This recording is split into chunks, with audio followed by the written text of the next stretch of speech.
Eu queria cumprimentar a organização pela ideia deste debate, porque é algo que está no tema do dia-a-dia. Hoje, mais do que nunca, se fala nas decisões de fim de vida.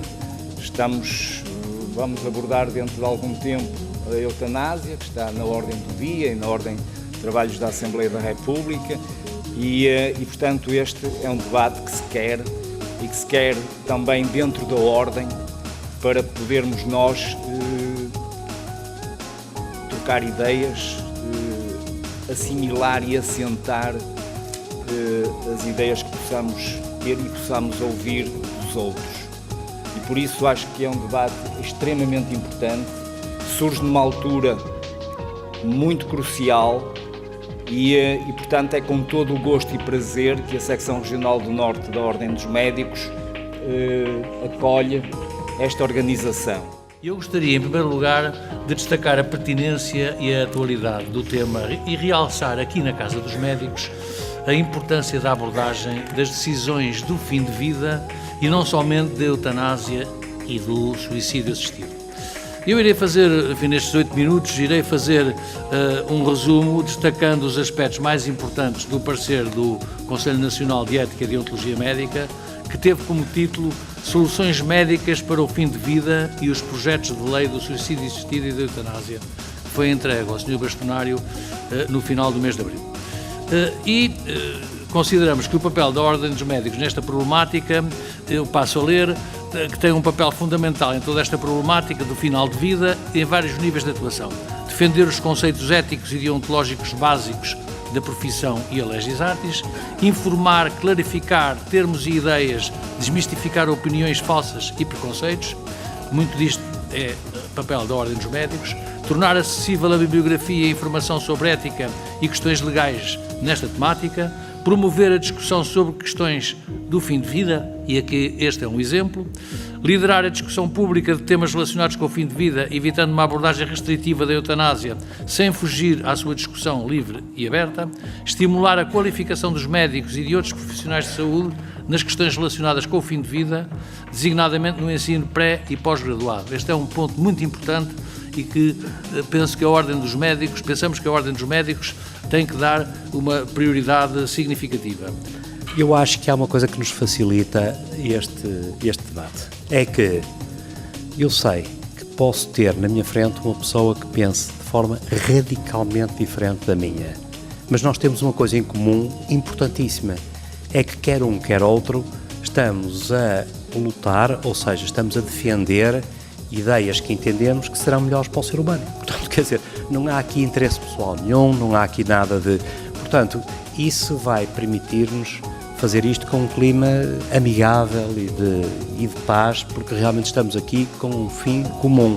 As ideias, os caminhos podem ser diferentes, os conceitos podem ser diferentes, mas a finalidade é a mesma. Queremos aquilo que achamos que é melhor realmente para a humanidade. Em meu entender, e penso que é entender de muitos autores médicos, clínicos, de cuidados intensivos, a eutanásia é sempre ativa, processo ativo, quer dizer, e não passivo.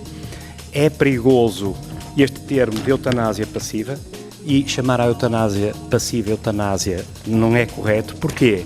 Porque aquilo que muitas vezes as pessoas chamam de eutanásia passiva é boa prática médica, é a recusa à distanásia, é a recusa à obstinação terapêutica. Ou seja, se eu tiver um doente na minha unidade de cuidados intensivos que não tem solução, tem a morte a curto prazo, se ele entrar em insuficiência renal, eu não vou fazer de substituição renal, não vou pôr-lhe uma técnica dialítica, como é evidente. Isto não é distanásia passiva, isto é boa prática médica. Aqui o debate é de facto um debate de cidadania, não é um debate médico, não é um debate religioso, não é um debate ideológico, é um debate de cidadania. Cada um de nós tem direito a ter a sua opinião, as religiões têm direito a ter a sua opinião, cada um pensa como pensa, tem a sua própria formação pessoal e humana, tem o direito de pensar como quer pensar.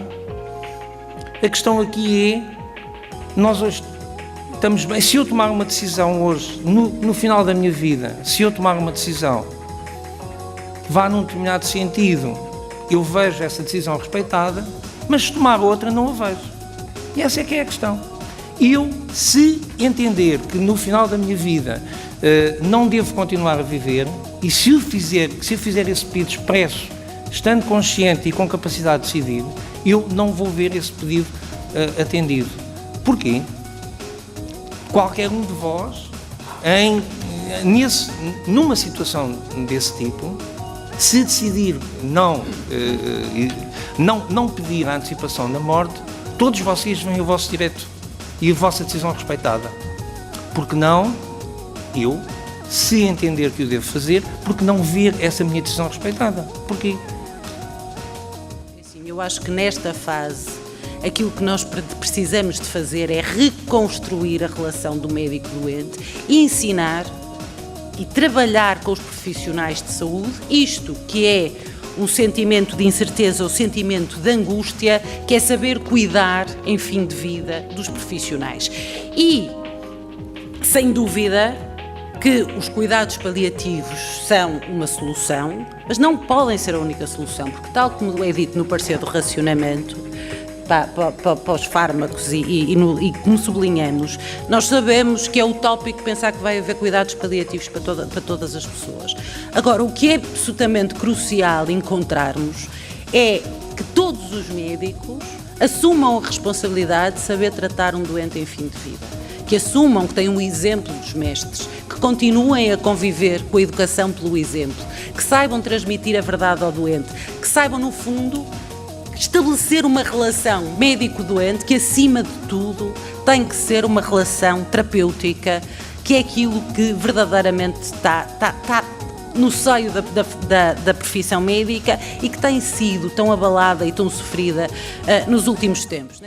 60% da população portuguesa morre em contexto hospitalar, uma das piores taxas da Europa. Longe da família, do conforto de casa, intubados, cateterizados, algaleados, estes doentes moribundos enfrentam uma espécie de sofrimento impessoal, quase incógnito, e temem-no. A distanásia, ou obstinação terapêutica sem esperança, é condenada no artigo 49º do nosso Código Deontológico. O doente tem direito a uma morte digna conforme a sua condição de ser humano, livre de sofrimento e da instrumentalização técnica da medicina. Recordo ainda os artigos 47º, em que não é considerada eutanásia a abstenção de qualquer terapêutica não iniciada, e 50º, onde se expressam as condições em que se permite a supressão dos meios extraordinários de sobrevida artificial.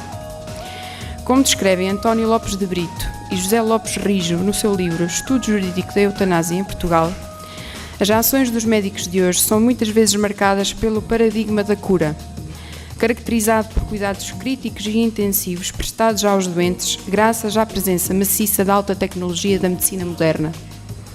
O desafio é saber, com bom senso, até onde se deverá utilizá-la, pois os cuidados com a saúde devem aceitar também o declínio, o envelhecimento e a morte, que quer se queira ou quer não, fazem parte da condição humana. A primeira questão é quem decide o fim de vida? Sou eu, o Guadalupe Simões, enquanto profissional de saúde, ou sou eu, o Guadalupe Simões, cidadã? E, na minha opinião, este é que tem que ser o centro da discussão. E já agora dizer que esta discussão e o que se está a fazer em torno dela não poderá nunca ser dito que se está a querer colocar em causa os cuidados continuados, os cuidados paliativos, que porventura agora não se quer apostar nos cuidados continuados ou nos cuidados paliativos, nada disso.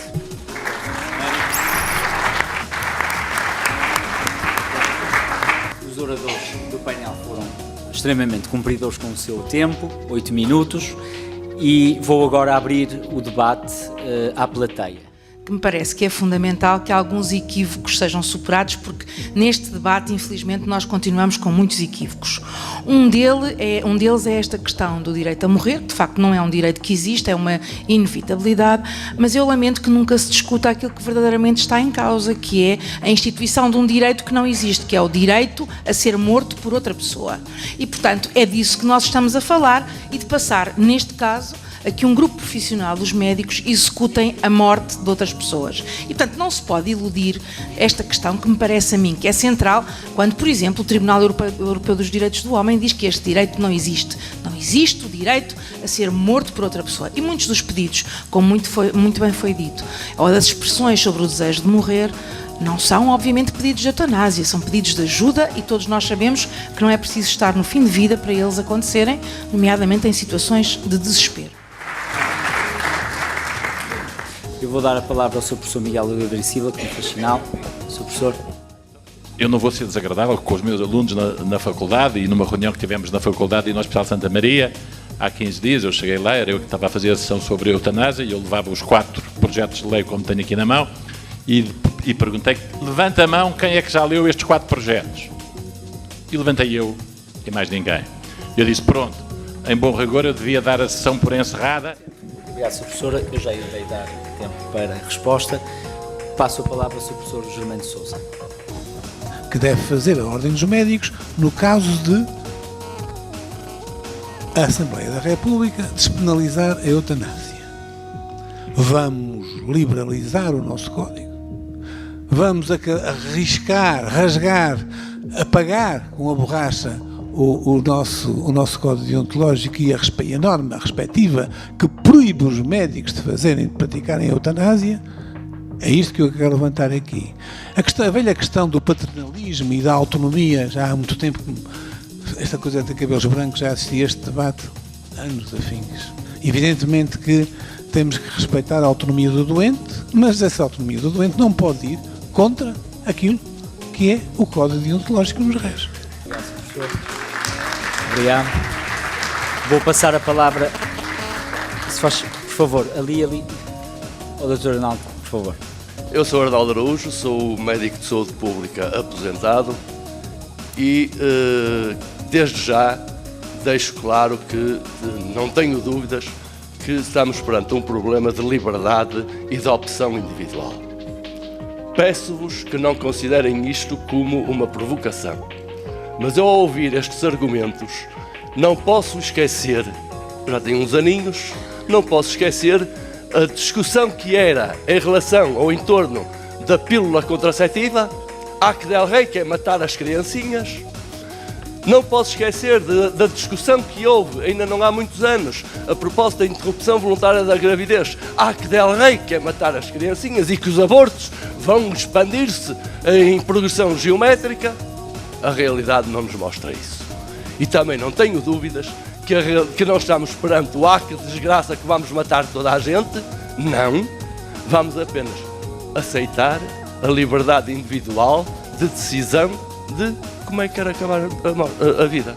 Sou Presidente da Comissão Nacional de Cuidados Paliativos. Acho que a discussão não se pode, e aqui estamos a levar isto tudo para a eutanásia, a questão que estamos a falar é decisões sobre o fim de vida.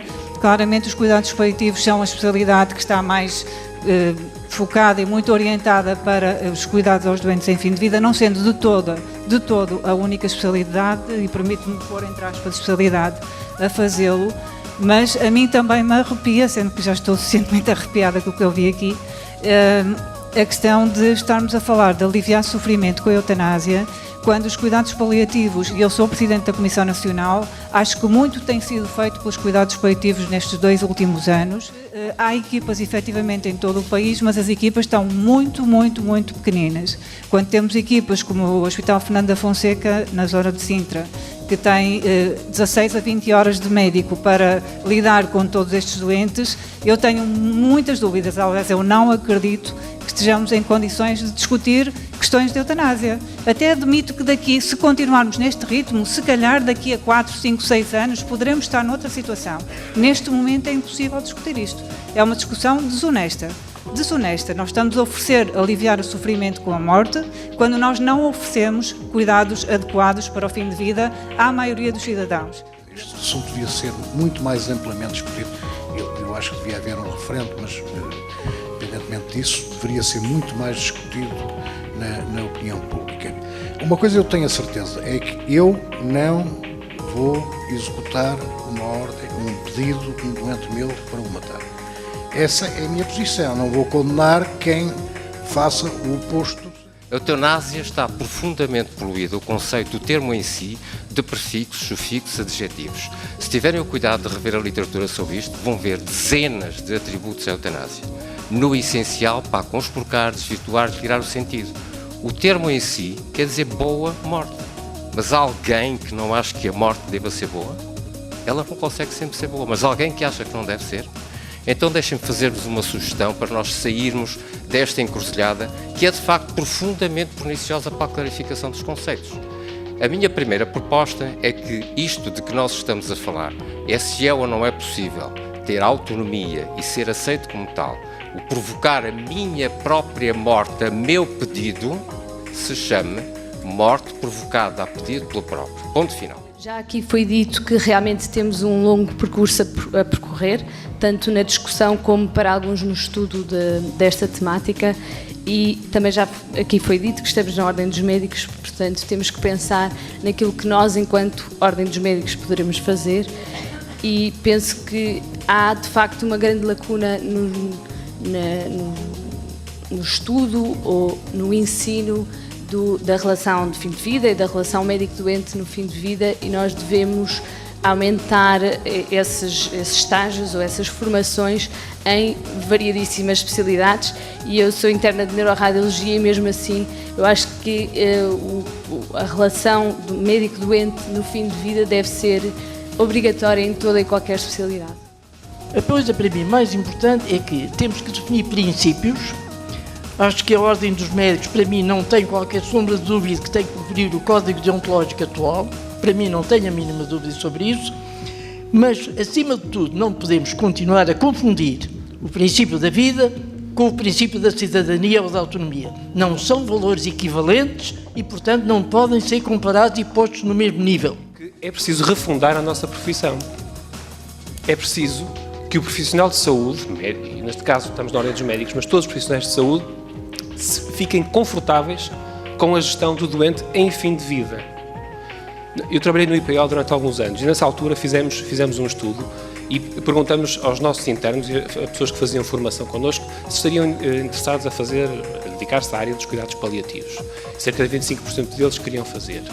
E do estudo que foi feito, e foi um estudo alargado, o único denominador comum que predispunha um médico a ocupar-se integralmente na área dos cuidados paliativos era o facto de não se sentir impotente perante um doente que morre.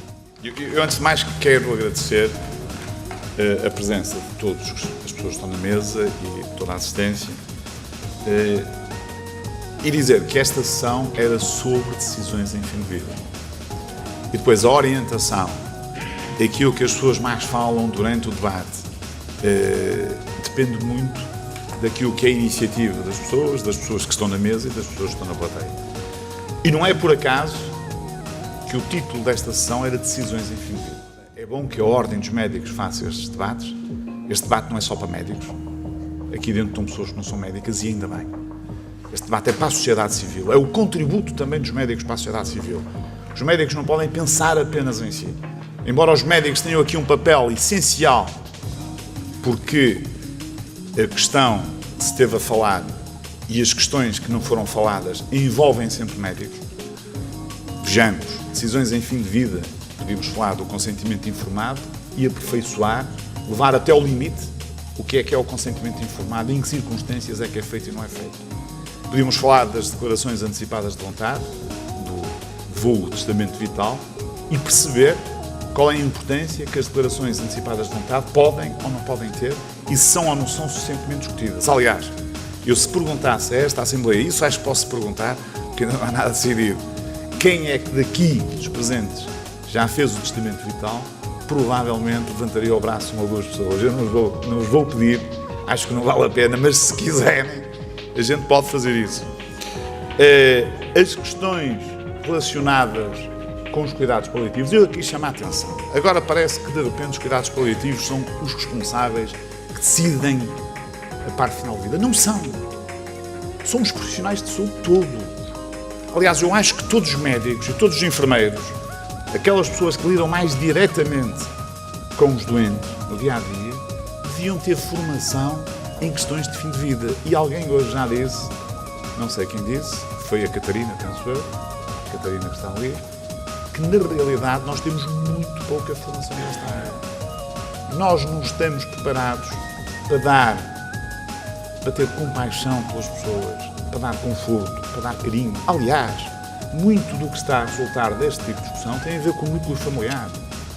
Vejam bem o número de pessoas que estão abandonadas, pessoas mais idosas, abandonadas nos hospitais, nos cuidados continuados. Alguém falou há pouco em 60%, penso que foi a Sara, não sei se é verdade ou não, mas o número é muito elevado.